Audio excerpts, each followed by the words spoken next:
His lips crashed against mine, not with tenderness, but with the brutal force of a storm that had been brewing for years. It was a kiss born of fury, of confusion, of a longing so profound it had twisted itself into resentment. Every ounce of our shared historia euros, the playground promises, the classroom rivalries, the unspoken jealousies euros was poured into that single, desperate act. In that moment, he wasn't my childhood friend, my protector, or the boy our mothers had once laughingly betrothed me to.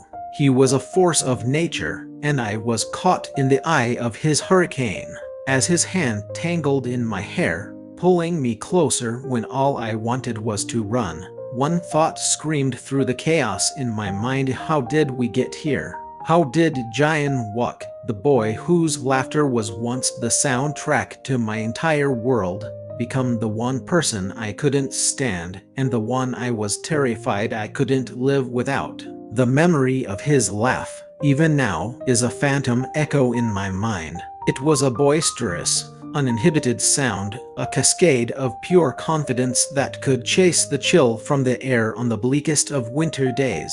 That was Jian Wuk, the anchor of my life since a time before I even understood the weight of such a word. Our mothers, inseparable since their own school days, had woven our destinies together with threads of hope and affection long before we took our first breaths. They had made a pact, a whimsical prophecy whispered over teacups and shared smiles, that their children would one day unite their families forever. They never knew that such light-hearted words could take root in a young heart, growing into a tangled vine of expectation and confusion that would define my very existence. From my earliest memories, our connection was a source of endless teasing from others. I was Jian Wuk's little omega, his shadow, the other half of a foregone conclusion. They're already betrothed, the other kids would sing-song, their words a strange mix of envy and mockery. My cheeks would burn with a heat I didn't understand, and our euros trade issue frantic denials, while Jian Wuk, ever the cool one, would just roll his eyes. He's far too irritating to marry, he'd declare, a casual dismissal that stung more than any taunt. But it wasn't always a source of conflict. In the simpler days of our childhood, he was my guardian. When bullies targeted me for my quiet nature, for the delicate features that others deemed too pretty for a boy, Jian Wuk was a shield. He would materialize at my side, his small hand grabbing mine, his body a solid wall between me and the world's casual cruelty.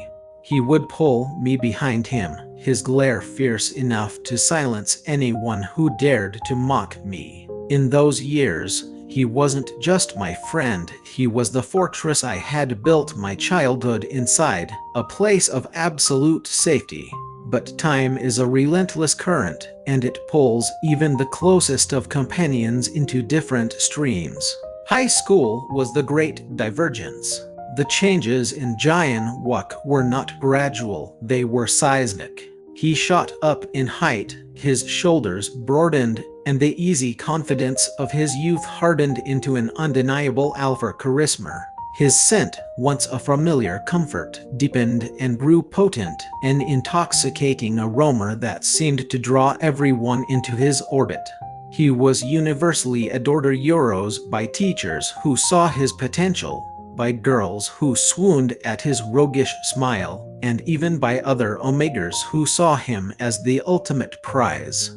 And me, I remained Cheer Wu, slightly shorter, with pale skin that refused to tan, and features that felt more like a delicate sketch than a bold portrait.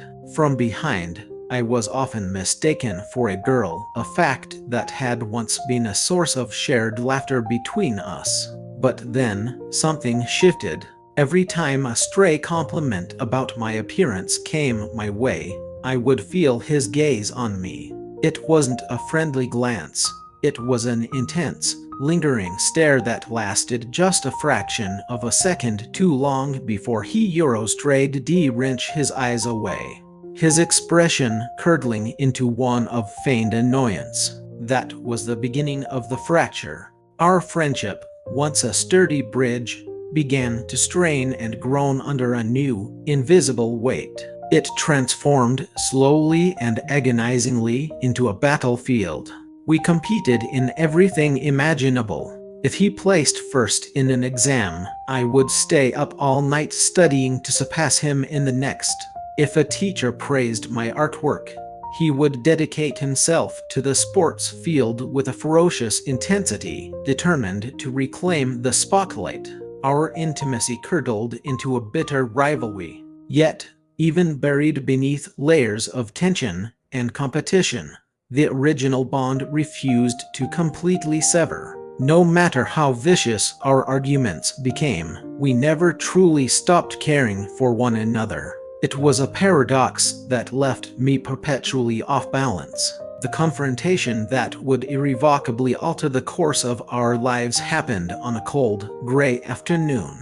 The school was emptying out, but I had stayed behind in the music room, the melancholy notes of a Chopin nocturne the only outlet for the turmoil inside me. I was preparing for the school festival, but mostly I was hiding.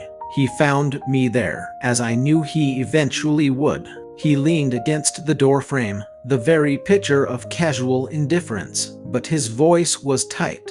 "Why have you been ignoring my messages?" I didn't look up from the piano keys, my fingers pressing down on the ivory. "I've been busy." "Busy with what?"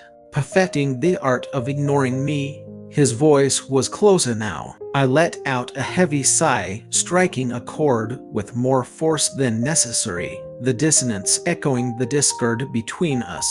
"Not everything in the world revolves around you, Jian Wuk." A humorless scoff. He crossed the room, his footsteps unnervingly quiet on the polished floor. "You've been actively avoiding me for weeks, Cheer Wu. You sit on the opposite side of the classroom. You look right through me in the halls.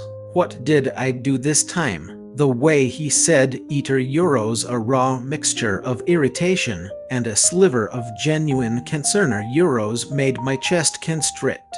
It was always that flicker of the old Jian Wuk, the one who cared, that undid me. "You didn't do anything," I said, my voice barely a whisper. "You just euros exist." He frowned, the space between his brows creasing in confusion. What in the hell is that supposed to mean? Finally, I swiveled on the piano bench to face him. He was standing so close, his presence a physical force that made my heart stutter in my chest. The fading afternoon light caught in his dark hair, creating a halo effect around his sharp, handsome features. He was infuriatingly beautiful. "Everyone looks at you," I managed to say, my voice trembling with the weight of unspoken feelings. "You're perfect. You did everything you ever want." "And you? What about you?" he interrupted, his voice low. "I can't keep up anymore, Jian Wuk."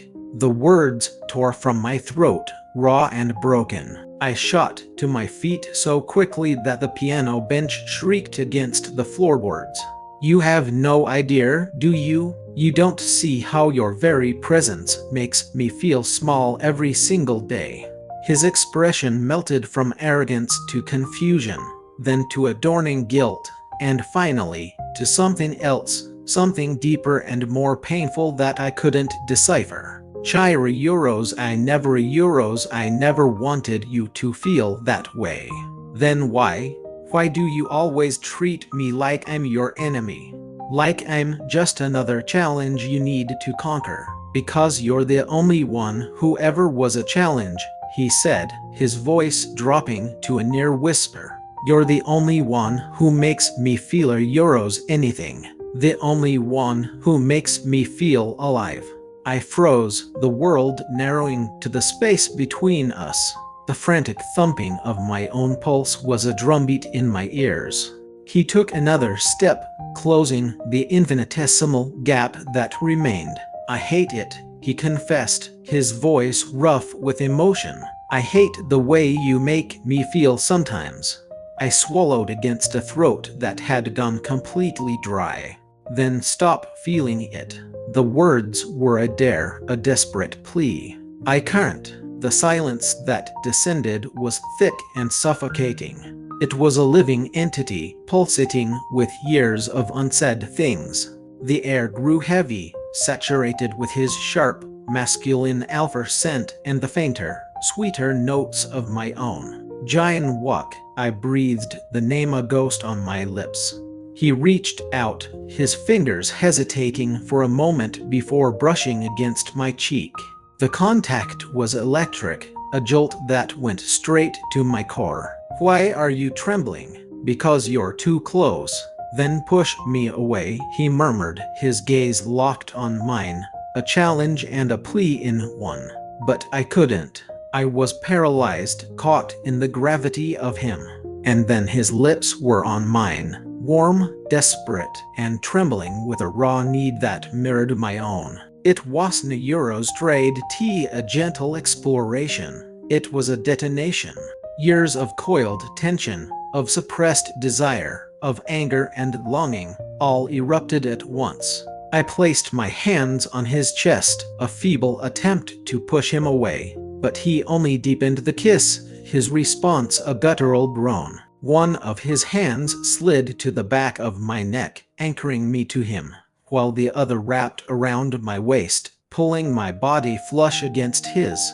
When we finally broke apart, gasping for air, my heart was a frantic bird beating against the cage of my ribs. I was sure it would shatter. We shouldn't have done that, I whispered, the words lost in our ragged breaths. He stared at me, his eyes burning with an intensity that stripped me bare. Then why didn't you stop me? He didn't wait for an answer. Because you wanted it to, he stated, his voice low and gravelly, a truth I couldn't bring myself to deny. Not when my entire body was still humming from the memory of his touch. He leaned his forehead against mine, his breathing still heavy and labored. I don't know when it started, Cheer-Woo. I don't know when I started wanting you like this. But I can't stop. My hands, of their own accord, clenched the fabric of his shirt. You're making it so much harder to hate you. Then don't, he whispered back. Stop hating me. Those words hung in the charged air between us, as fragile and as dangerous as spun glass. That night, our bitter argument transformed into something else entirely. The carefully drawn line between rivalry and love, between resentment and desire, was not just blurred, it was completely obliterated. By the time the first pale fingers of dawn crept through the music room window, we had crossed it so completely that there was no going back. I foolishly believed that night could be our secret, a moment of madness buried under the heavy soil of pride and mutual regret. But fate, it seemed, had a far more complicated design for us. 3 weeks later, I stood in the stark light of my bathroom, a small plastic strip trembling in my hand. My entire world tilted on its axis. 2 lines, 2 faint, pink, undeniable lines. I was pregnant. Fear, cold and absolute, seized me. It was a terror unlike anything I had ever known. I stared at those 2 lines, willing them to disappear, hoping that if I blinked hard enough, they would simply vanish into the white plastic. They didn't. They remained sharp and resolute, a silent, screaming testament to a truth my mind refused to accept. My hands shook so violently I had to grip the edge of the sink to steady myself.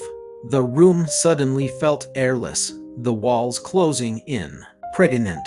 The word was a ricocheting bullet in the echo chamber of my thoughts, part curse, part miracle. I stumbled to my bed and sat on the edge, one hand instinctively pressing against my flat stomach. where nothing could yet be felt. My heart hammered against my ribs, a frantic, thunderous rhythm that I was certain could be heard from outside the room. How could this have happened? The question was rhetorical, the answer was a vivid, searing memory. That night, the fight, the kiss, the consuming heat that followed, the way Jian Wuk had held me as if I were the last fragile thing in a crumbling world. It had been unplanned, careless, an act of pure, reckless desperation. And now, Alithia Euros, a tiny, secret part of him, a part of User Euros, was the consequence. For days, I was a ghost. Looking him in the eye became an impossible task. Our lives were too deeply intertwined to avoid each other completely, but I constructed a fortress of distance. I chose seats at the far end of the classroom, let his text messages go unanswered, and perfected the art of feigning distraction whenever I felt his gaze settle on me. But a secret of this magnitude has its own life, its own will to be known. My body began its betrayal almost immediately. A persistent wave of Norse air would greet me each morning. My scent, the unique signature of an omega, began to shift, becoming softer, sweeter, almost luminous. Others started to notice. I doused myself in scent blockers, layered perfumes, and avoided getting too close to any alphas. But of course, Jian Wuk was the first one to truly notice.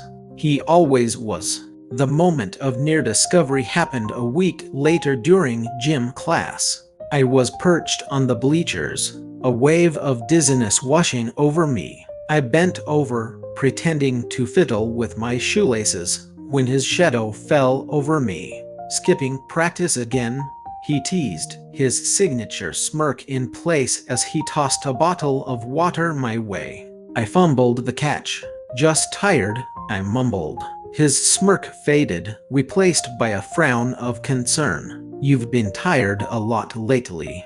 Maybe I'm just sick of looking at your face, I retorted, aiming for our usual banter. Funny, he said, crossing his arms over his chest. Because I still catch you looking at me. I rolled my eyes, a sharp reply on the tip of my tongue, but another, more intense wave of dizziness struck. My vision swam, the world dissolving into a blur of color. I instinctively reached for the edge of the bench, my fingers just brushing the cool metal before everything went dark. Chair Wu. His voice sounded far away, distorted as if coming through water. Then I felt his arms, strong and familiar, catching me before I could hit the ground. When I blinked my eyes open, the sterile white ceiling of the nurse's office greeted me. Jian Wuk was sitting in a chair beside the cot, his brow deeply furrowed in that specific way that always made my heart clench. You scared the hell out of me, he muttered, his voice low. You just Euros collapsed. I'm fine, I said, trying to push myself up. He gently pushed me back down. No, you're not. You're as pale as a ghost. And you've been skipping meals for a week. You think I don't notice these things? I turned my face away, staring at the bland beige wall. Why do you even care? Because I'er Euros, he stopped himself, letting out a sharp, frustrated breath. Because you're my friend. Because you're important to me. That word, a circumflex Euros important, a circumflex Euros trade felt like a lead weight in my chest. Don't lie, I said softly. You just feel guilty. His jaw clenched. Is that what you really think? That I regret that night? I froze, my blood turning to ice. I never imagined he would bring it up. Not here, not like this. I swallowed hard. You should. Why? His voice was strained, tight with an emotion I couldn't place. Because it ruined everything. You think that night ruined us? He leaned forward, his proximity making it hard to breathe. Because I can't stop thinking about it. He cut me off, his voice dropping to a raw whisper. Every damn time I see you, I remember the way you looked, the way you tasted euros. Stop, I whispered, trembling. Please. He inhaled sharply, raking a hand through his hair in a gesture of pure frustration. Then tell me what's going on with you. You're not yourself. You look exhausted. And your center euros, it's different. My eyes widened in panic. What did you just say? He frowned, confused by my reaction. Your scent. It's changed. Eater euros trade SAR euros softer. Sweeter. It's driving me crazy. A tidal wave of panic crashed over me. I averted my gaze, my hands gripping the thin bedsheet so tightly my knuckles turned white. I'm fine, I repeated, forcing a calm I didn't feel into my voice. Just stressed from exams. He leaned in closer, his voice a low whisper right next to my ear, sending shivers down my spine. Don't lie to me, Cheer Woo. I can smell the difference. My throat was desert dry. I could feel the warmth of his breath against my skin, his presence utterly overwhelming. I said, it's nothing. Then look at me. I couldn't. I wouldn't. His fingers found my chin, gently but firmly tilting my face towards his. Cheer Woo. His tone had softened completely. The anger was gone, replaced by an aching worry. Talk to me, please. For a heart-stopping second, I almost broke.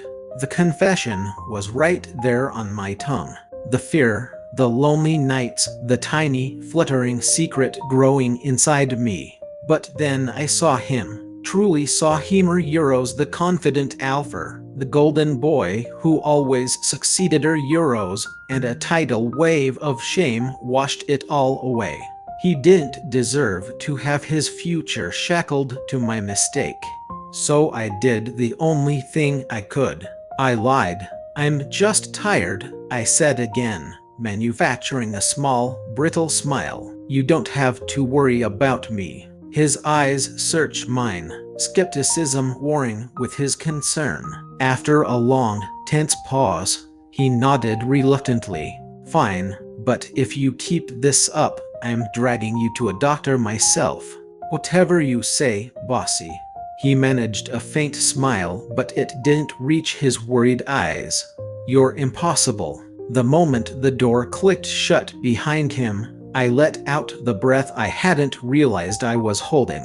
My chest ached with the crushing weight of everything I couldn't say. Days bled into weeks, and my life became a performance. Hiding was a full-time occupation. Loose sweaters became my uniform, scarves my constant companion.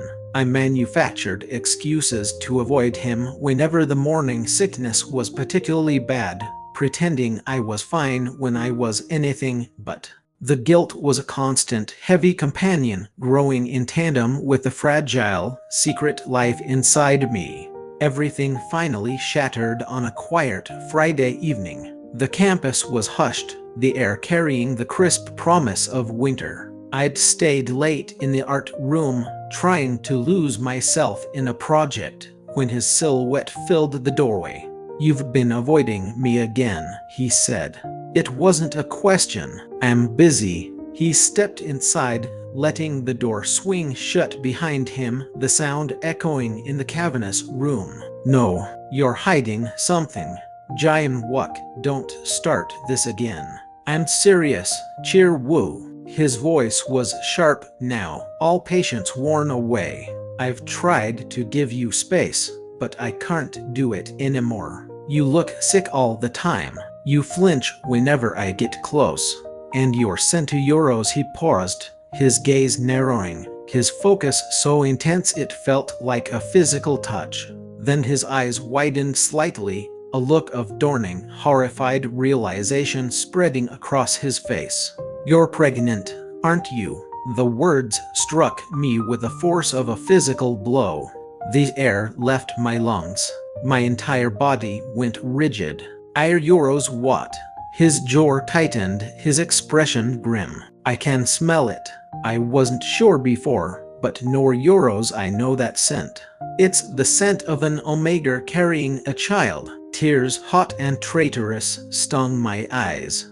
You're imagining things. Don't you dare lie to me, Cher Wu. He crossed the room in 2 strides and gripped my shoulders. It wasn't rough, but it was firm, forcing me to meet his gaze. Is it mine? The silence that stretched between us was a blade, sharp and cold. I watched a maelstrom of emotions flicker across his face: euros, anger, shock, disbelief, and then a profound, gut-wrenching hurt. Please, I whispered, my voice breaking. Don't make this harder than it already is. Answer me, he demanded, and I could hear the tremor in his voice. My lips parted, but no sound came out. My throat burned. My heart screamed. Finally, the word escaped, so quiet it was barely a breath. Yes. His hands dropped from my shoulders as if he'd been burned. He stumbled back a step, his eyes wide with a pain that mirrored my own. You should have told me. I couldn't. I choked out, the tears finally falling freely. You were so distant. We weren't even friends anymore. How was I supposed to tell you something like that? He raked a hand through his hair, pacing the room like a caged animal. And you thought hiding it was a better option. Cher Wu, this isn't just your burden to carry. It's my body, I cried, the injustice of it all overwhelming me. My choice. I didn't want to ruin your life. He stopped pacing and turned to face me, the anger in his eyes softening into something unreadable. You really think that's what this is to me? You think I would see a childer euros as something that ruined me? I looked down at the floor, unable to speak through my sobs. He walked toward me, slowly this time, until he was standing directly in front of me again. This isn't something I could ever hate, he whispered, his voice thick with emotion. Not when it came from you. Tears streamed down my cheeks. You don't have to say that. I'm not saying it because I have to. He reached out and cupped my face, his thumbs gently brushing the tears away. I'm saying it because it's the truth. Jian Wok. I trembled, my defenses crumbling. He let out a long, shuddering breath, resting his forehead against mine, just as he had in the music room that night. You have always been the most stubborn person I know, but you don't have to do this alone anymore. I wanted to believe him. God, how I wanted to. But a deep, cold part of me was still terrified that once the initial shock wore off, he would be filled with regret. That he would regret me. Yet, as his arms wrapped around me, pulling me into a warm, steady embrace, I let myself collapse against him for the first time in what felt like an eternity. And in that one fragile moment, I allowed myself to hope that maybe, just maybe, we could find our way back from the wreckage. In the aftermath of that confession, Jian Wooker Euros Trade's presence in my life transformed. He stopped being the antagonist, the rival, the source of my anxiety. Instead, he became a constant, hovering force, a quiet storm of concern that refused to dissipate. He would appear at my door in the mornings to walk me to class, his presence a silent declaration. He carried my bag without asking, even when I insisted I was fine. It was infuriating, and it was wonderful. Every time he looked at me, his eyes would soften with an emotion that made my heart ache with a bittersweet pain. He wasn't saying much, but his actions spoke volumes. He was trying. One afternoon, he found me in the library, his tone uncharacteristically gentle. You skipped lunch again, he stated, holding out a paper bag that smelled warmly of savory porridge. Eat. I stared at the offering. Rice porridge, sliced fruit, things he knew I could stomach. It's good for you, he added, his gaze flickering down to my stomach for a brief, telling moment. And the baby? I sighed, a mix of gratitude and exasperation. You don't have to treat me like I'm made of glass. He tilted his head, a small, sad smile on his lips. But you are fragile right now. You fainted 2 weeks ago, remember? That was low blood sugar. That was you pretending you're fine when you're not, he countered, his voice firm but devoid of anger. I looked away, unable to meet the sincerity in his eyes. Silently, I took the bag. Thanks, I mumbled. A faint, genuine smile touched his lips. See, you can be polite when you want to be. I couldn't help but roll my eyes, a spark of our old dynamic returning. And you're still as irritating as ever. He grinned then, a full, boyish grin that momentarily erased all the tension and pain between us, the one that always made my chest tighten. You wouldn't know what to do without me. I wanted to argue, to tell him he was wrong, but deep down, I wasn't so sure he was. Later that night, I sat by my bedroom window, watching the moonlight paint the quiet street in shades of silver and gray. My hands rested on my stomach, which was still mostly flat, the life within it still an abstract concept. But the thought of it, this tiny being growing inside me, filled me with a complex mix of emotions. There was fear, yes, but underneath it, a fierce, protective love was beginning to bloom, a love for something that had yet to make a sound or a movement, and perhaps a love for the person whose warmth had helped create it. My phone vibrated on the windowsill. A message from Jian Wok. Are you asleep? I typed back. Not yet. Can I come over? My heart skipped a beat.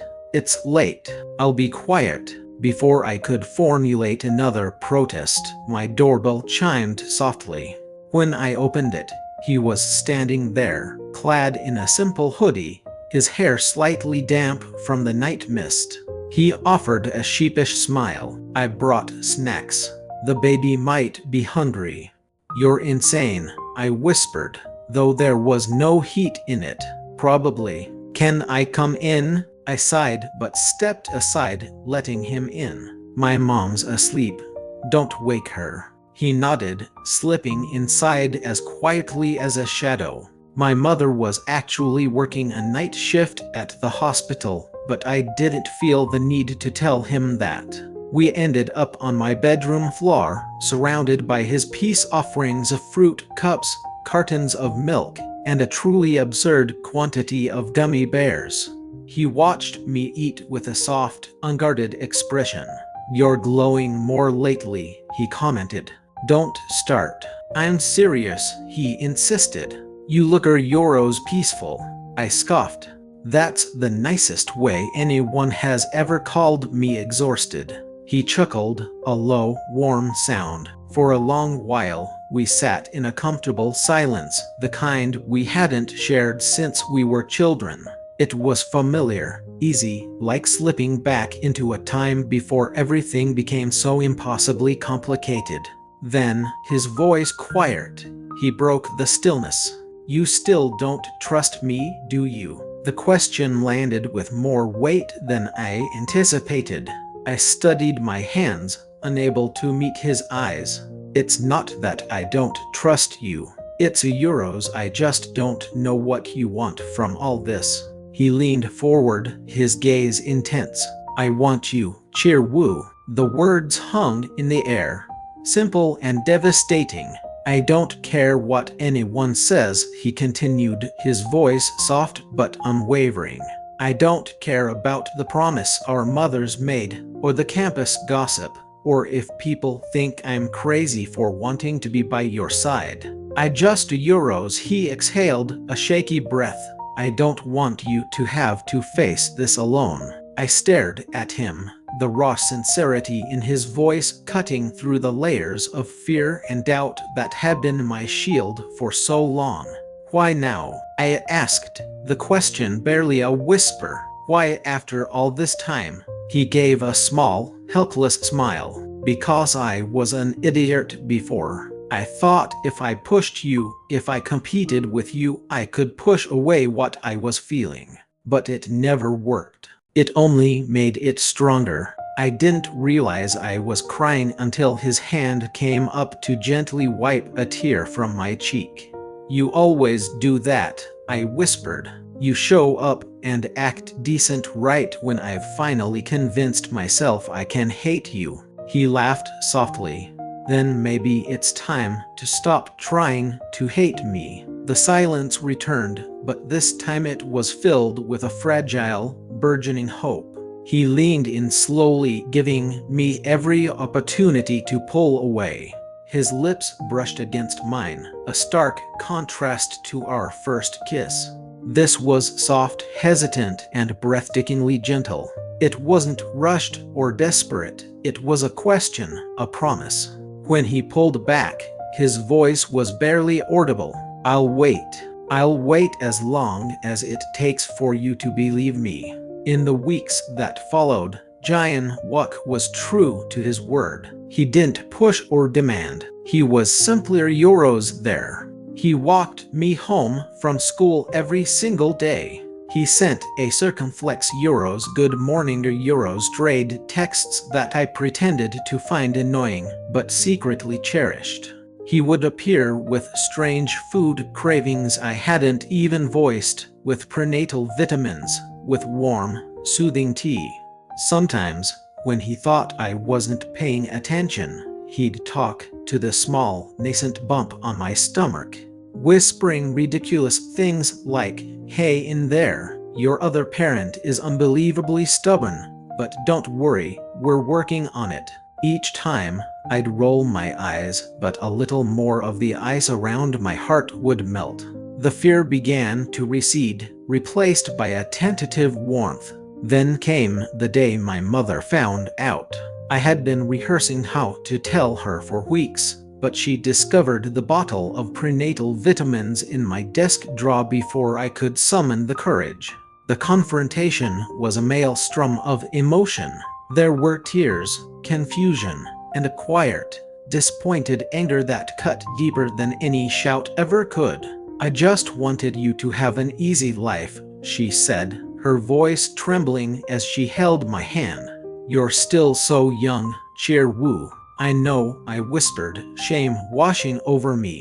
"I didn't plan for this to happen." She sat beside me on my bed, her grip tightening on my hand. "And the father? Does he know?" Before I could even begin to answer, a knock sounded at our front door. When I opened it, Jayan Wook was standing on the porch, slightly out of breath, holding a small, elegant bouquet of white lilies. "Mrs. Char," he said, bowing his head respectfully. "My name is Jayan Wook. I'm the father." My mother's eyes widened in shock. "You?" He nodded, straightening up to meet her gaze, his own unwavering. "Yes, ma'am. And I know I've been foolish and irresponsible. But I'm not running away from this. I love your son, and I will take full responsibility for both of them." I was speechless, rooted to the spot, just staring at him. My mother studied him for a long, silent moment, her expression unreadable. Finally, a deep sigh escaped her lips. "You too," she muttered, shaking her head. "You really are your mother's children." I didn't know whether to laugh or cry. Later that night, after my mother had retired to her room, I walked Jayan Wook to the gate. The night air was cool, and the streetlights cast soft, golden halos around us. "You didn't have to say all that," I murmured, my voice soft. "Yes, I did," he replied without hesitation, "because every word of it was true." He turned to face me, his eyes shimmering in the dim light.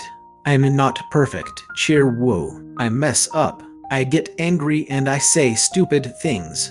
But the one thing I know for sure is that I want to be there For you, for the baby, or euros, for everything. A lump formed in my throat. You're too good at saying all the right things. Maybe that's because I've been rehearsing them in my head for months, he admitted with a faint smile. I let out a quiet, watery laugh, wiping at a stray tear. He reached out, his thumb gently stroking my cheek. Don't cry. You'll make the baby think I'm the bad guy. I snorted. You are the bad guy. He grinned, his eyes crinkling at the corners.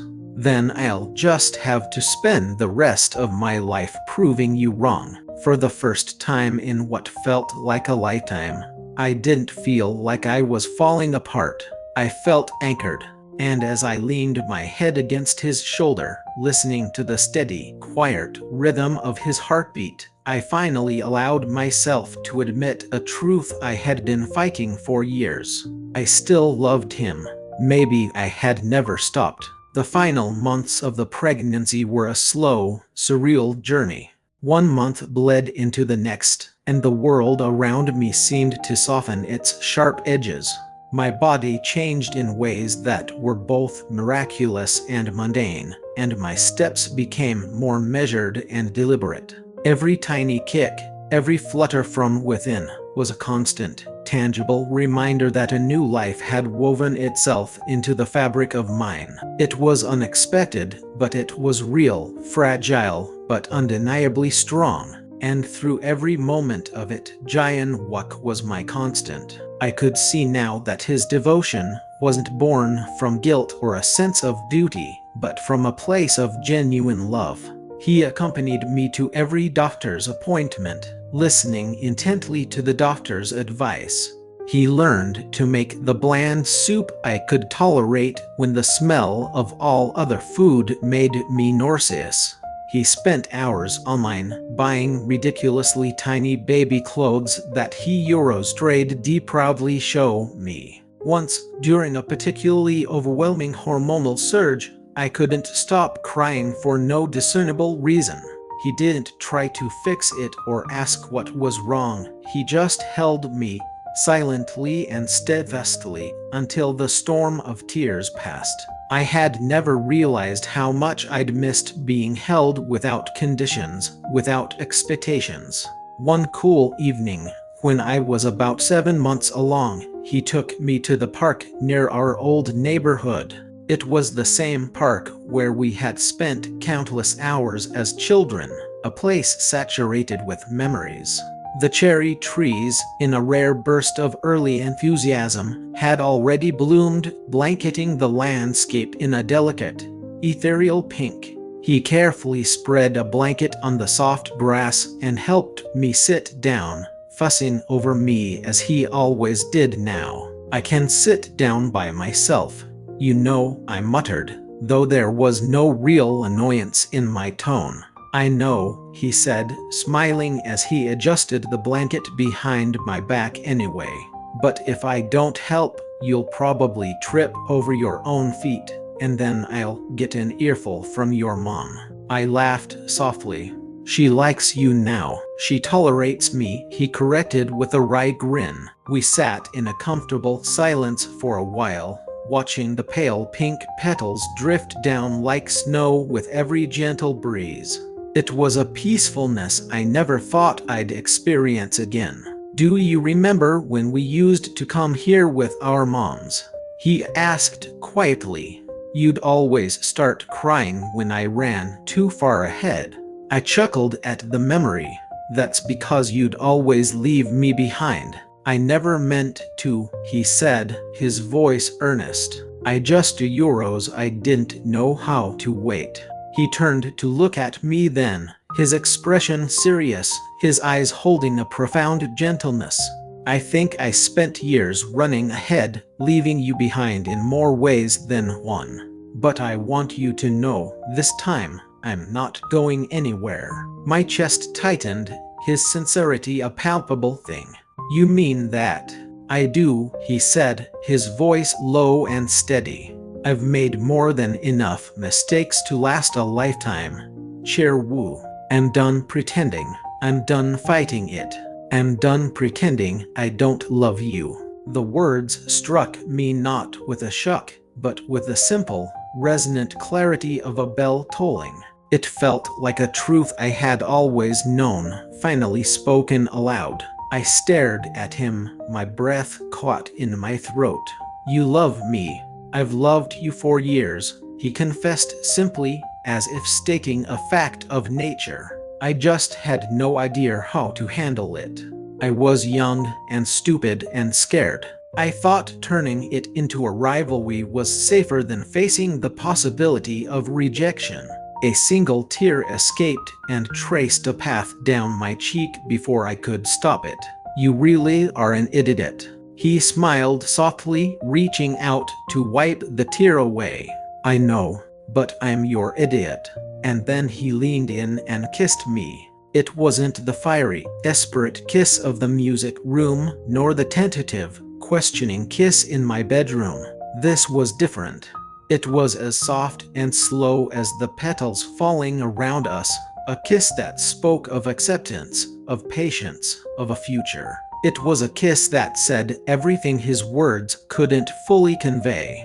When we finally drew apart, he rested his forehead against mine and whispered, "Let's start over. For real this time. No more running." I nodded, my hand instinctively coming to rest over the gentle curve of my stomach, over the life we had created. No more running. The last 2 months were a challenge. There were days when simple movements were an effort, and nights when fear of the unknown would creep in, a cold shadow in the dark.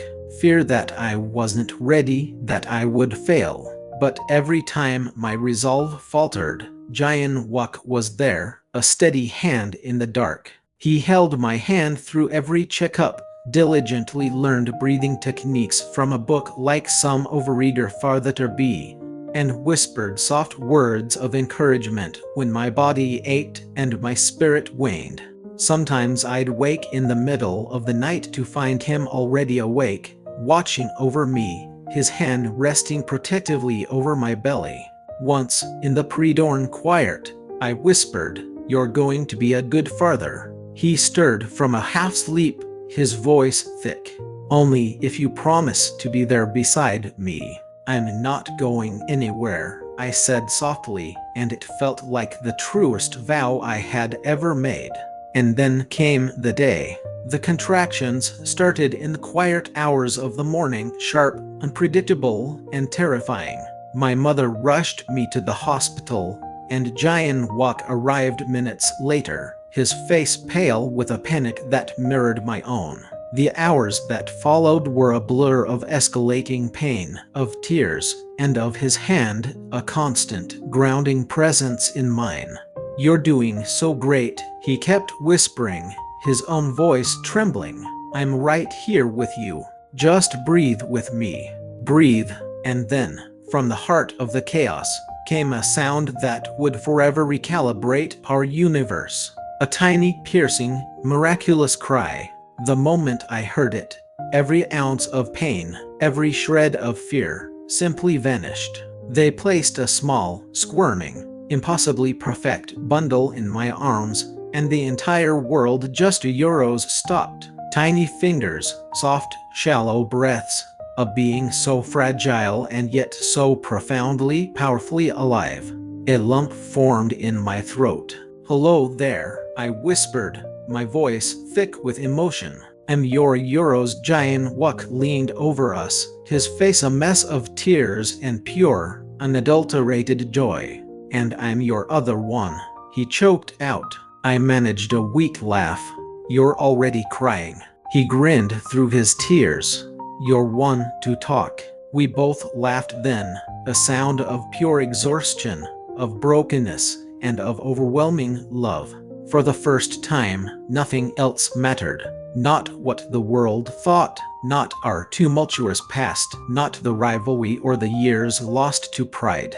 Because in the existence of this tiny heartbeat, this perfect fusion of the two of us, everything finally, beautifully, made sense. Weeks later, our families gathered at my mother Trade's house. The air, which could have been thick with tension, was instead filled with warmth and laughter. My mother, whose face had once been etched with worry, now held our son with an expression of pure, unabashed pride. Jian Wuker-Eurostrade's parents were there too, their earlier reservations melted away, replaced by cooing and storytelling. It felt surreal, this easy peace, this sense of a circle finally made whole. After everyone had gone home, Jian Wuk and I sat together on the balcony, the baby sleeping soundly in my arms, his tiny, rhythmic breaths a comforting weight against my chest. "Do you ever think about how different things could have been?" Jian Wuk asked quietly, his gaze on the stars.